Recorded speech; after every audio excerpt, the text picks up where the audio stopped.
Hi folks, YouTube, what are you doing? Obviously, my channel is all about whiskey. I'm a bit of a niche creator, but I couldn't help but not just make a short video about what YouTube, in my opinion, have done. And in my opinion, I think they have abandoned the small niche hobby creators, of which there are many. Because from the 1st of February in 2027, the requirement for monetization will go from 4,000 watch hours per year to 8,000 watch hours per year.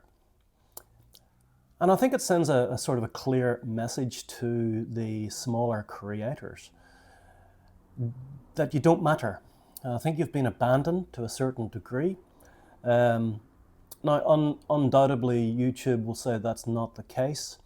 They describe this as progress. They'll talk about new earnings opportunities, about engagement, about responding to changing the creator economy.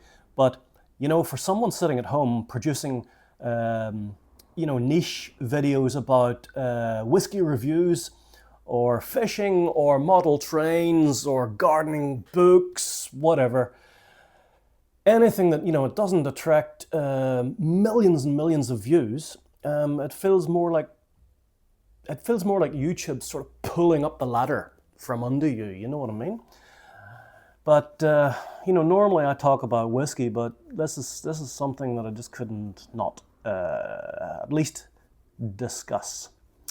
So, and I think it will seriously affect a lot of small channels. I won't give up because I've got an alternative sort of angle happening with it.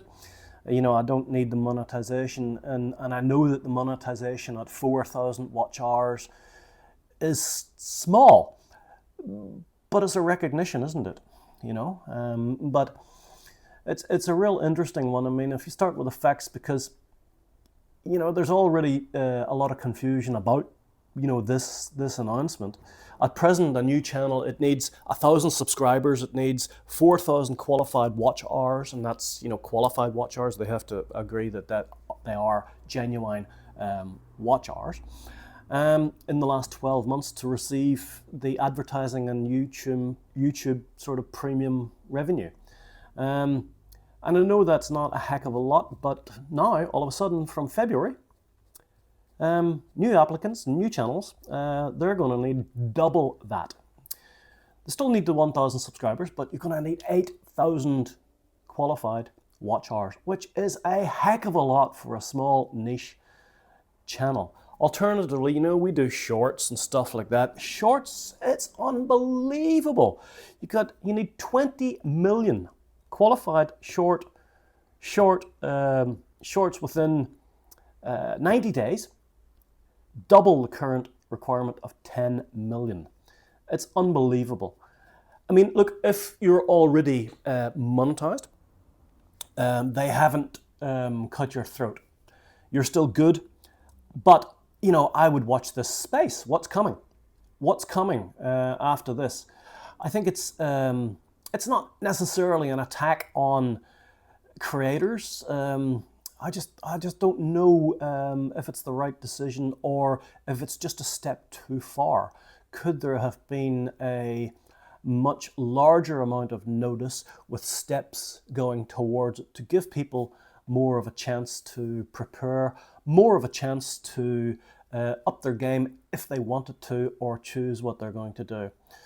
8,000 hours, it may not sound enormous when you compare to the some of the channels that are receiving millions of views, but let's put it into some kind of perspective.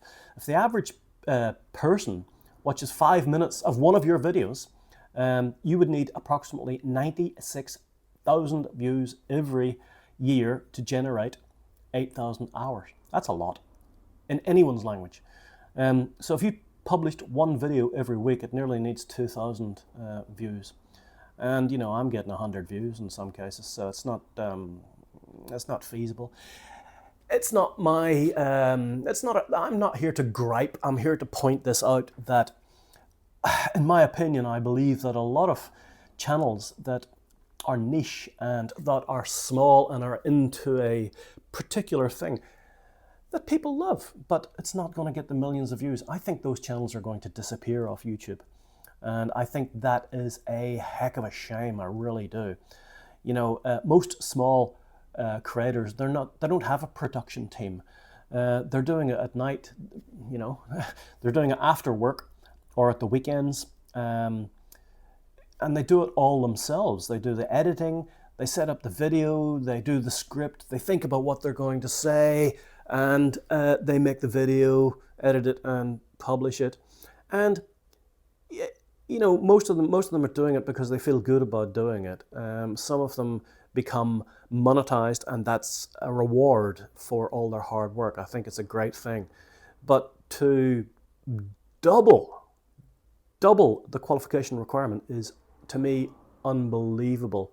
I think getting that 4,000 hours for some people was a psychological barrier as well. It tells a creator, you've done it. You know, you've built a genuine audience. You're now officially part of the program. And I guess for some creators now, you've got 4 months basically to get from where you are now to 4,000 watch hours to be accepted. For some, that's just not going to happen, of course. You know, they're just too far behind. Or what about the ones who get tantalizing close? I'm talking within 5%. And all of a sudden, the following day, you've maybe got 3,900 watch hours. What happens to them? Instead of needing 100 more watch hours, you now need 4,100 more watch hours. How soul destroying is that going to be for those people? Imagine spending a year or two chasing 4,000 hours. You're finally getting close. Then YouTube announces the finishing line has been moved twice as far away. Many people in the small niche channels will just decide it's not worth continuing, and we're going to lose content. We're going to lose more content about things we love and some quirky people, definitely on YouTube. There's no doubt about it. So yeah, it's how many people will continue to go and how many will go, I don't know. But YouTube, you know, they can still place an advertisement on your content, even though you haven't made the hours. I mean, they're still going to make their money from it. The creator makes a video, the creator supplies the equipment, the creator spends hours editing and promoting the video, and YouTube can place advertising on your content and make money on it, but you're not getting anything back. YouTube provides the platform, the hosting, the audience, so of course it deserves to make money, and they have been making money. The amount of videos that are going through every day is unbelievable amount of videos they're being flooded. And I guess if you look at it from a pure business perspective and a business point of view, there's a heck of a lot of AI content now being flooded onto YouTube, faceless channels, AI created video, and you know, I guess is this a mechanism of controlling some of that as well? I don't know. So from a purely professional business decision from YouTube's point of view, it's probably reasonably smart for them economically to do this, I would think. But it does show the vulnerability of people who are relying possibly on that income. I can see them think, shit, you know, one algorithm change and I've lost my income. And you do need to consider that. You know, you're not in control of your own content to a certain degree. YouTube have it, and if they change the algorithm, people aren't going to watch the video.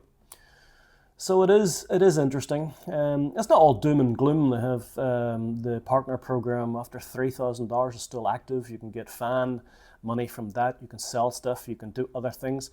But when I saw it initially, I went, no way, that's not right. But it's huge. It's a massive jump. Imagine a business doubling their price overnight for a purchase of something. They're not going to survive long, are they? But the power of someone like YouTube, well, you know, they're just massive. They can do what they want. And so can some of these global corporates. They seem to get away with murder in some instance. You know, it also, YouTube, it allows them to concentrate, I suppose, more resources and advertising payments on channels with larger proven audiences, I guess. And from a purely commercial point of view, I can understand that. But watch time, to me, is not a measure sometimes of popularity. It's not necessarily a measure of quality. A careful researched video about a specialist subject, might only attract a few hundred views, while a sensational or misleading video can attract hundreds of thousands of views. Is that fair? Quality, I think, should be at least considered. It may encourage more clickbait, more sensational videos, because, to try and get the views. It's like a newspaper headline, or on the internet you see something and you click it and it's rubbish. It's got nothing to do with the headline. This is what's going to happen, in my opinion. And I don't think that's a good thing, But collectively, we're all part of YouTube, and we're what make it happen. If YouTube makes the beginning of that journey feel impossible, it may eventually weaken the pipeline, producing tomorrow's successful creators. YouTube might generate more profit, I guess, with larger channels, but where's the future of it? Is it going to become commercial for everyone, so that you're going to have a business to be on YouTube? I don't know. Is that doing away with all the small niche channels? Is that really what YouTube, is that the direction that they want? Someone with, knowledge, enthusiasm, and something worthwhile to contribute, but without an existing audience, or a professional production team, they've got no bloody chance, have they? Anyway, that's my little sixpence worth. Usually it's about whiskey, but I think all of this is going to drive a lot of small creators to drink, and hopefully they'll drink whiskey. And what they'll do is they'll watch my channel for the whiskey reviews, and my views will go up substantially. I think that's something that I can take from this. It's fantastic, isn't it? So we'll be back to the whiskey reviews for the next video, but in the meantime, subscribe to the channel, because it does help. It's maybe not going to help so much right now, but it does help. And watch as many videos as you can, because by God, do we need the watch hours now. Keep going. It's the best advice. Keep going. I even saw Sean from Think Media. I was listening to a podcast, and he says he's going to lose all of his shorts income. And he's a massive channel. So you can imagine this is going to have rippling effects right across the YouTube community. So stay strong, do what you got to do, keep working, and make it a passion, not a requirement. Make it a passion. Sláinte. Till the next time. Cheers, guys.